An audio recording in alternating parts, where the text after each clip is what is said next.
once you get past the love fest that is the media and fans' admiration for the Buffalo Bills this offseason, in particular the hiring of Rex Ryan for whatever inexplicable reason, you're looking at a Buffalo Bills team that did manage to go 9-7 last year, that has some nice pieces in place, especially on the defensive side of the ball. A dominant, elite, top flight defense that could at least potentially get even a little bit better under Rex Ryan and his coaching staff in 2015. There are some reasons for optimism, I guess you could say, when it comes to the Buffalo Bills. The Patriots are the defending champs, but their window could be closing very closely. They're kind of sitting there with the Miami Dolphins and saying, hey, maybe it's our chance, maybe it's our time to shine. Now, when it comes to the Bills draft in 2015, it's kind of hard to grade it in a way because when a team doesn't have a first round pick, that always seems to negatively impact the draft grade. You're talking about, you know, missing out on a marquee type of talent that they could have potentially had. So that always seems to affect the grade, especially when you're factoring in what that pick was given up for coming out of the previous draft. Now, I will say that I thought for the situation and circumstance that the Buffalo Bills found themselves in the 2015 NFL draft, they did an okay job. I thought they got some guys that can come in and contribute. I like some of the things that they did in their draft. I thought they could have done a lot worse than they actually did. Now, in terms of this draft, though, in a lot of ways, it will ultimately be measured based off of Sammy Watkins' long-term performance at the NFL level. He was a guy that played very nicely as a rookie. There's no question about it. But you're also talking about a guy in Sammy Watkins that the Bills moved up from 9-4 to get and gave up a first and fourth round pick in 2015 to be able to do that. And maybe all the while they could have just sat there at 9 and taken Odell Beckham Jr. So these are the things you have to factor in when talking about the grade. But in terms of the picks that they actually had in this draft, in terms of their best pick, I really love the pick of Ronald Darby out of Florida State. I know a lot of people were higher on P.J. Williams. I was not. I thought Ronald Darby was, frankly, the better football player. I thought he was more physical than P.J. Williams. I thought he had more versatility and flexibility in terms of what you could do with him defensively. I thought this was a good, solid pick for the Buffalo Bills in round number 2. Some people may have been surprised they didn't go quarterback here or with some type of player on offense, but, you're looking at Rex Ryan coming in from a Jets situation where his secondary was incredibly bad, so he wants to make sure that he doesn't have that same situation in Buffalo. And if there was an area of that defense that did need some addressing, it was the depth in the secondary, in particular at the corner position, and bringing in a guy like Ronald Darby does just that.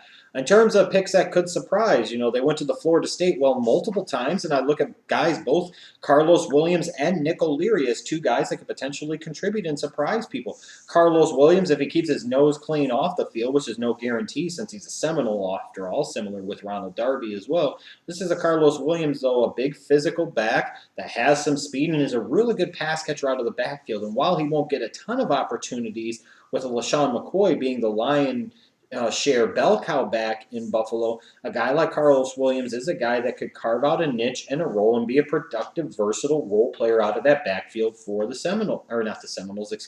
the Buffalo Seminoles, the Buffalo Bills. And then you look at Nick O'Leary as well. Here's a guy the Bills have brought in, somebody like a Charles Clay. Now you can line up a Nick O'Leary on the other side of him, and you could unleash multiple tight ends. Nick Leary's not as big as you think. He's not as fast as you think. But this is a guy that was a productive player at the college level, and I would have to envision he could at least bring something to the table at the NFL level. In terms of things that I second guess, there's not a lot for me to second guess in terms of the actual picks. I thought John Miller made quite a bit of sense, the third-round pick out of Louisville. I liked their pick of Dezmin Lewis in the 7th round, the wide receiver out of Central Arkansas. I thought he was a worthy gamble at that point in time, a bit of a steal there. I still second guess the Sammy Watkins deal.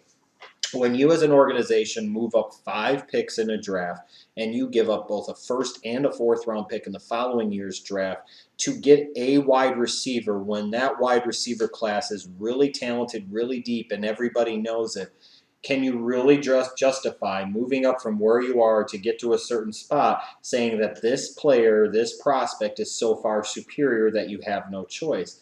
And the answer was no.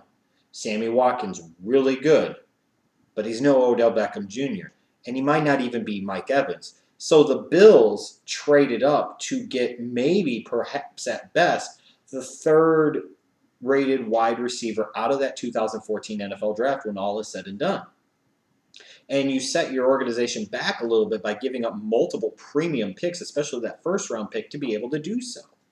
It's just not something you should do, especially when you were talking about a new ownership group potentially coming in. You were talking about a head coach who could potentially be on his way out. They went all in, and it's not that it was a mistake, because Watkins is going to be a really good NFL player. It's just, again, as I keep emphasizing, how much better would the Bills look as an organization right now if they took Odell Beckham Jr., number 9 overall last year, and they had a first and fourth round pick this year to throw in with this solid draft class. Imagine what they could have done. They could have ended up with an edge rusher like a Bud Dupree or a Shane Ray. They could have sat there and drafted somebody, maybe another wide receiver, perhaps a Nelson Aguilar out of USC or a Breshad Perryman out of Central Florida, perhaps. I mean, this is a team that could have gambled on upside with a guy like Cedric Obehe from Texas A&M recovering from an ACL tear. Yeah. And then even the fourth round, that's another guy that could have been there, another piece to the puzzle that just isn't there.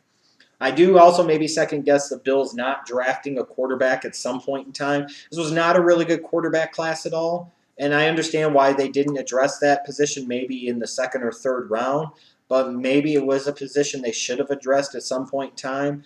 Maybe in the 6th round, instead of taking somebody like a Tony Steward from Clemson, maybe you take somebody like a Chris Bonner from Colorado State Pueblo. Just throwing it out there. I still can't figure out why he wasn't drafted. But in general, I thought the Bills did solid based off of the situation they found themselves in. It was kind of a C-plus draft type of performance. When you factor in the Watkins deal, and this class could have been a whole lot more, I still like what they did with the picks that they had.